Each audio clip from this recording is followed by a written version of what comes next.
Everybody, it's Saturday. Welcome to a Mic Talk and Song and Sword. Thank you for joining us. It is the day before the Lord's Day. I get excited because it's time to preach tomorrow. I'll record a sermon here. This is the Song and Sword Studios, I suppose, also my upstairs. And I'll record one here that we'll post Sunday on our YouTube channel. And it's another one about grace. It's a great sermon on the cost of grace. Grace is not free. And but I'd rather see you all, if you're Central Illinois, anywhere close, I'd love to see you at the Chateau tomorrow. We worship there every Sunday at 9 and 10:30. So God bless you guys. Hope you guys are well. I want to talk today about all of this covenant talk is based on promises. It's God making promises to us, and we make promises to Him. But if you have lived very long, you know this. By the way, text prayer to that number on the screen there. And I'll continue to pray for you, lift you up. It's really fun. This helps me pray without ceasing, actually, because I get these emails, these texts all during the day at different times. And I usually just see them and I stop and pray right then and there. And so text prayer to that number on the screen. It's a great way to stay connected to you and to God. But I want to go back to the covenant, because covenants essentially are promises. And God has made covenants with us all the way through, as we've talked about this week, culminating in His Son, Jesus Christ. But today I want to focus on the idea of promises. And I'll give you one simple verse from Hebrews 11:11. And this is where our faith comes into play through the patriarch Sara, all right? By faith, Sara herself received, this is Hebrews 11:11. By faith, Sara herself received power to conceive, even when she was past the age, since she considered him faithful who had promised.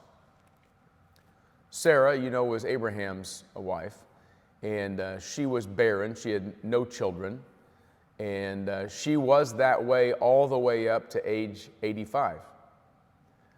But God kept saying, you're going to be the one who delivers the son who's to be the son of promise, the one who's going to make Abraham the father of many nations.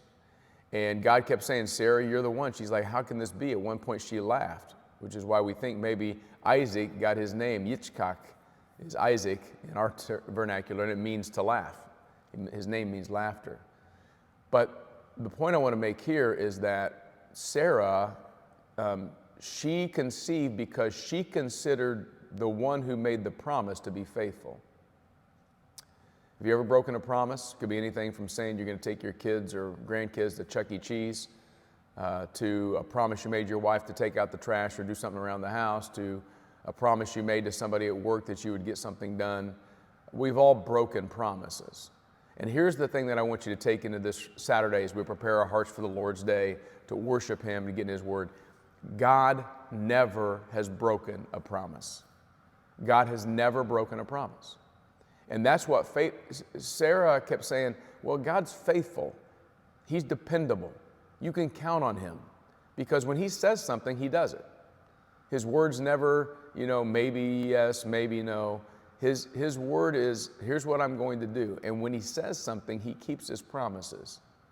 And that's an amazing thing, because Sarah at some point said, well, I don't see it. I don't know how these promises are going to be kept, but I know that He's going to keep them, because God is faithful.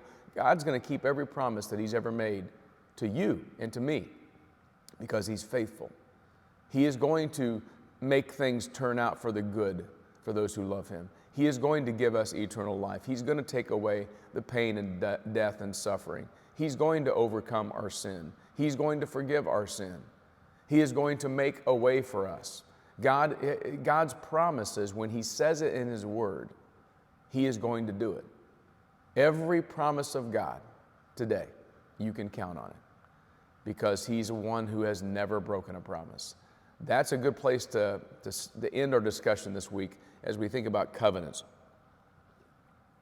There's a God who made covenant after covenant after covenant with His people, culminating in the sacrifice of His Son Jesus, a covenant of life.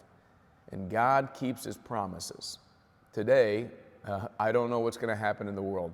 World leaders will disappoint us. People at places that are public and start shooting will disappoint us.